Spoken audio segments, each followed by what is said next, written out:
Ever come across a headline about some new medical discovery and think, well, that's incredible and all, but how does it actually work? Because that's exactly what we're doing today. We're diving deep, deep into the world of sepsis treatment. Sounds intriguing. We're going way beyond the surface level, past those simple summaries.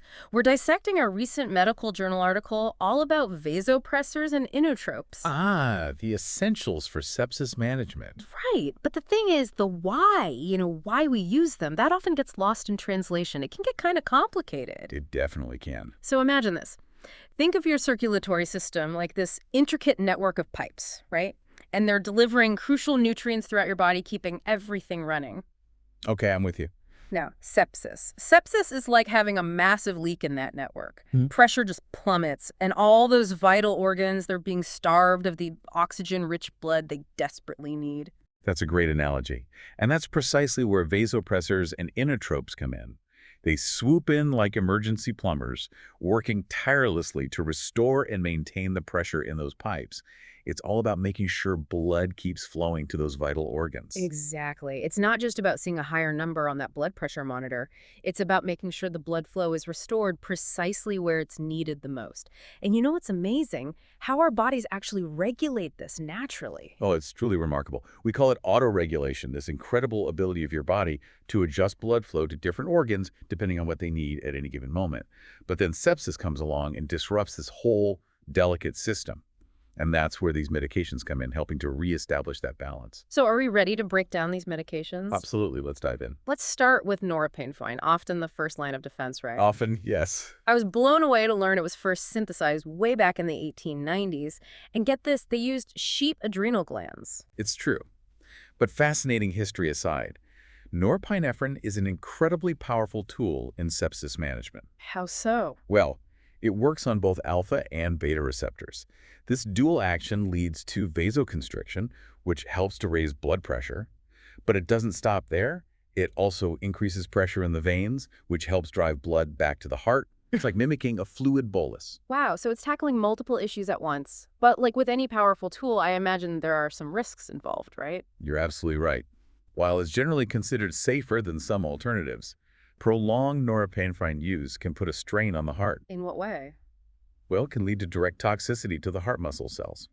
This could potentially cause irregular heartbeats or even tissue damage because of intense vasoconstriction. That makes careful administration absolutely crucial. Absolutely. Speaking of balancing acts, let's move on to epinephrine. It's fascinating how its effects can differ depending on the dose.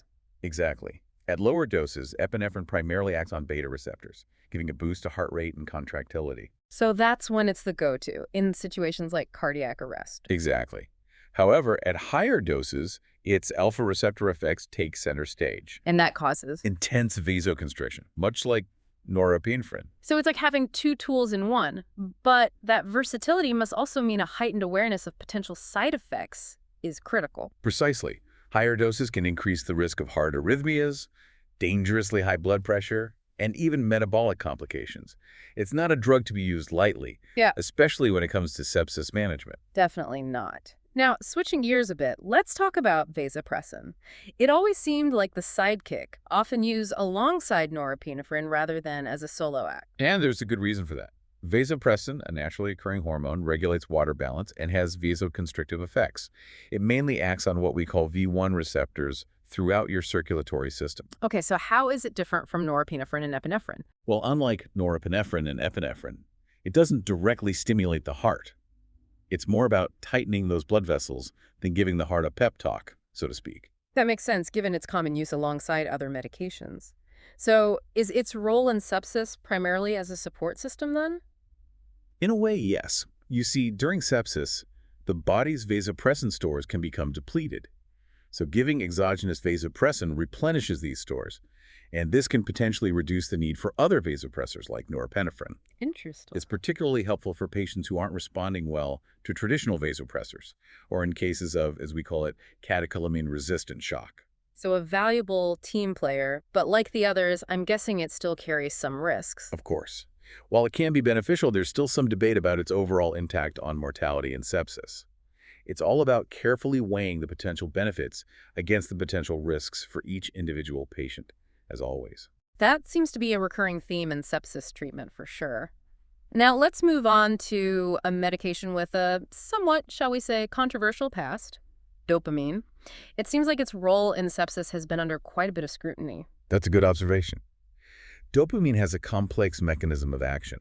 It affects various receptors, including, well, dopamine receptors. At low doses, it was once believed to improve blood flow to the kidneys, a concept known as renal dose dopamine. I remember that. It sounded almost too good to be true at the time, so what changed? Research revealed that this low-dose dopamine wasn't actually protecting the kidneys from injury and sepsis. Oh no. In fact, it might even be harmful, especially for older patients or those with pre-existing kidney issues. Oh wow. Now, at higher doses, it stimulates beta-1 receptors, increasing heart contractility and heart rate, with some mild alpha-1 effects causing vasoconstriction, although not as pronounced as norepinephrine. So while it can be useful in some cases, it's not the go-to for sepsis anymore due to those concerns about its risks and effectiveness. It seems like finding that sweet spot between benefits and risks is a constant balancing act in sepsis treatment. Absolutely. Each medication has its own set of considerations, and clinicians have to carefully weigh the potential benefits against those potential risks for each individual patient. It's about making informed decisions based on the best available evidence and the specific circumstances of the case. It's like each drug is this powerful tool, but to really use it effectively, you got to understand all its quirks and complexities. And speaking of understanding intricacies, that brings us to phenylephrine. If I'm remembering right, this one is all about that alpha-1 action, right? That's right. Phenylephrine is a pure alpha-1 agonist, making it a potent vasoconstrictor. It works quickly to increase both arterial and venous tone. So that makes it a favorite for what kind of situations? Situations like sudden drops in blood pressure, maybe due to medication reactions or even just standing up too quickly. Ah, so it's the rapid response tool, but how does that translate to actually using it for sepsis management? Well, that's where things get, well, a little more nuanced. While phenylephrine is great at raising blood pressure, it doesn't have any direct effects on the heart itself. So no heart pumping action. Not really, no. And some studies even suggest it might actually worsen heart function, Oh, wow. particularly in patients who already have pre-existing heart issues. Which, let's face it, is a lot of sepsis patients. That's a significant concern. Exactly. Mm. And because of that concern, we usually only use it in very specific situations, Like when? like when other vasopressors are causing really severe side effects, or if the heart is functioning pretty well even though the blood pressure is low. It all comes down to choosing the right tool for the job, for that individual patient. Makes sense. So we've covered those vasoconstrictors, the ones that tighten up those blood vessels, but let's shift gears a bit. Let's talk about the heart's cheerleaders, the inotropes. So tell me about dobutamine. Okay. Unlike the vasoconstrictors we've talked about, dobutamine focuses on improving the heart's pumping ability. So it's like giving the heart a pep talk. In a way, yes. Primarily acting on beta-1 receptors, it increases contractility and, to a lesser extent, heart rate.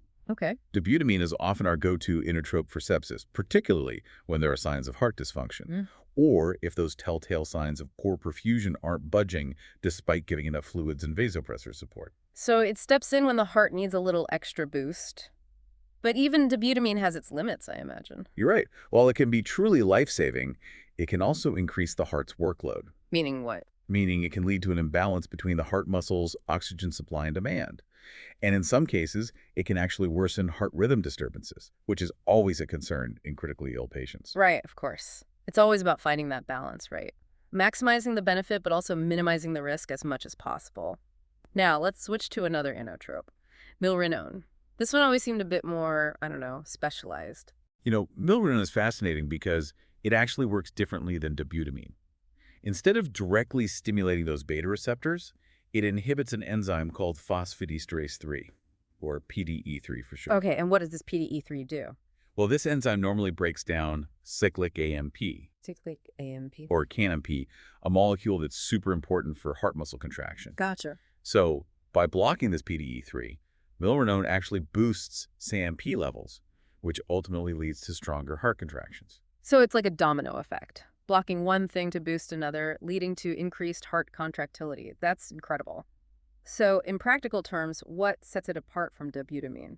There are a few key differences. First off, milrinone also relaxes blood vessels, Okay. which can be really helpful in situations like high pressure in the pulmonary arteries, but this vasodilatory effect can also lower blood pressure. Making it trickier to manage. Exactly. Secondly, milrinone doesn't rely on beta receptors to do its thing, making it a really valuable option for patients who are on beta blockers. These medications can sometimes make dobutamine less effective. Ah, so it's like having a specialized tool for a very specific job. But it sounds like milrinone also requires close monitoring because of its potential impact on blood pressure, right? That's correct. And just like dobutamine, it has its risks, including potential heart rhythm problems. Also, importantly, its effects actually last much longer than dobutamine, so that just further emphasizes how important careful patient monitoring really is. It seems like every decision in sepsis treatment involves this careful weighing of a really complex set of factors. You hit the nail on the head. Hmm. There are guidelines, of course, like the ones from the Surviving Sepsis campaign, and they recommend norepinephrine as the first-line vasopressor. But in the real world, Okay. when you're treating a patient, it really comes down to that individual, their overall health, and how they're responding to the treatment. Right. It's where the art of medicine really intersects with the science. So much for simple checklists, right? It Right. sounds like experience and intuition honed by, like you said, a deep understanding of these medications. That's what plays such a crucial role. Absolutely. Sepsis is complex, and a one-size-fits-all approach. That rarely cuts it.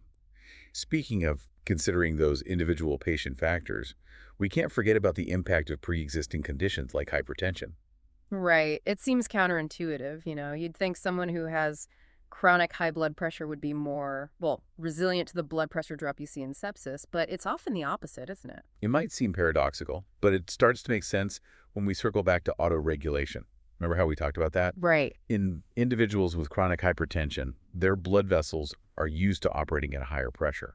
Right. Their normal is different. Okay. Their autoregulation threshold, that minimum pressure needed to get adequate blood flow to vital organs, that's higher for them. I see. So if we aim for the same blood pressure targets as someone without hypertension, we could actually end up harming them. Because we'd be inadvertently depriving their organs of sufficient blood flow, even if their blood pressure looks normal on paper. Precisely. That's where studies like the Sepsis PAM trial come in. This research looked at whether higher blood pressure targets might actually be beneficial for septic patients who already have pre-existing hypertension. So what did they find? Were there benefits? Risks? Well, the Sepsis PAM trial, it was very insightful. While it wasn't specifically designed to assess mortality, it did show that aiming for a mean arterial pressure, or MAP, remember that's the average pressure in your arteries of 80 to 85 millimeters of mercury in these patients, well, it didn't increase serious adverse events. That's good news. But did it actually lead to better outcomes for those patients? Here's where it gets even more interesting. Mm. When they looked specifically at the patients with chronic hypertension, the group with those higher MAP targets actually had a much lower incidence of acute kidney injury, Oh, wow. and they needed less dialysis during that first week. So it really drives home the point that what works for one patient might not work for another. Treating just the numbers isn't enough. Right. You have to treat the individual considering their medical history, their unique physiology. Exactly. Yeah. It really underscores why understanding the why behind these treatments is so crucial. It allows for more informed, more personalized decision-making, which ultimately leads to better patient care. Speaking of better patient care, what about the future? What does the future hold for sepsis treatment? Are there any promising new treatments on the horizon? That's a fantastic question. Researchers are definitely hard at work exploring new avenues. One area that's particularly interesting right now is the use of what we call calcium sensitizing agents as inotropic support in sepsis. Calcium sensitizing agents. Okay, I gotta ask, what are those? Remember how we talked about how calcium is super important for heart muscle contraction? Right, right. Well, calcium sensitizing agents, like their name suggests, basically increase how sensitive those heart muscle fibers are to calcium. Okay. So they essentially make the heart squeeze more effectively with the same amount of calcium around. So potentially less strain on the heart and fewer side effects. That sounds really promising. That's the hope. One example is a medication called levosimendan. While it's not approved for use here in the United States just yet, it's used in other parts of the world to treat acute heart failure. And researchers are currently studying its potential in sepsis. So it's not just about squeezing harder, it's about squeezing smarter. Exactly. The idea is that by optimizing that calcium sensitivity, you can improve heart function without overworking the heart or disrupting that delicate balance of calcium levels inside the heart cells. Right, because that can lead to rhythm problems, right? Exactly. Less brute force, more finesse. It's like a whole new chapter in the sepsis story. But before we get too caught up in the future of sepsis treatment, let's take a step back and recap what we've learned about the medications that are currently being used, Absolutely. We've definitely covered a lot of ground. to say the least. We really delved into those intricate mechanisms of vasopressors and inotropes, exploring their unique benefits and potential risks. And of course, those challenges of finding the perfect treatment for each individual patient. Because it's clear that sepsis treatment demands a nuanced approach, carefully considering all those different factors. And while we've covered a lot, there's always more to learn and explore, right? Always. It's been quite a journey, hasn't it? Exploring all the complexities of sepsis treatment. It really has. We've gone from those broad analogies to the nitty-gritty details of how these medications work at a cellular level. And I think that's what makes these deep dives so valuable, you know? It's not just about memorizing facts and figures, it's about gaining a deeper understanding of the why behind these treatments. Absolutely. Because when you understand the why, you're so much better equipped to ask those important questions, Exactly. to advocate for yourself or for your loved ones, and just to navigate the often overwhelming world of medical decision-making. Well said. And for our listeners who might be feeling a little, I don't know, overwhelmed with information right now, don't worry, that's completely normal. The goal here isn't to become experts overnight. Not at all. It's about sparking that curiosity, Right. encouraging you to learn more, and, empowering you to have those conversations with your healthcare providers from a place of knowledge. Exactly. Because at the end of the day,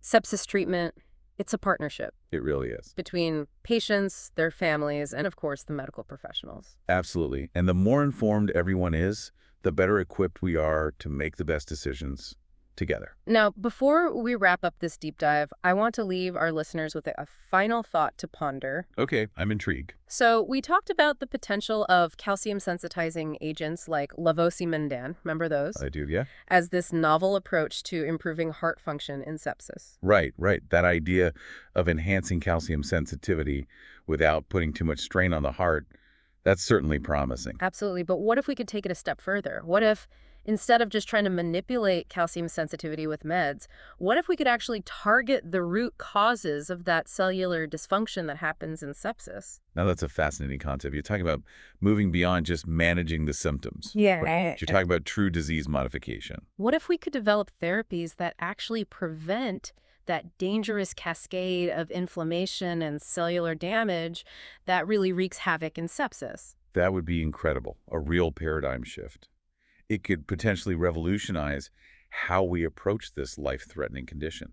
Imagine a future where we don't just treat sepsis, but we actually stop it from progressing to those really dangerous stages. That's a bold vision. It is. But as we've seen time and again in medicine, what seems impossible in one decade can become a reality in the next. And with brilliant minds constantly pushing the boundaries of research, I have no doubt that we'll continue to see these incredible breakthroughs in the years to come. Absolutely.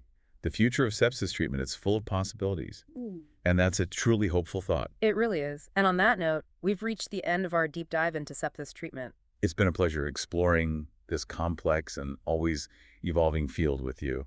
Likewise. And to our listeners, thank you, as always, for joining us on this journey of discovery. Until next time, keep those brains engaged and never stop asking questions.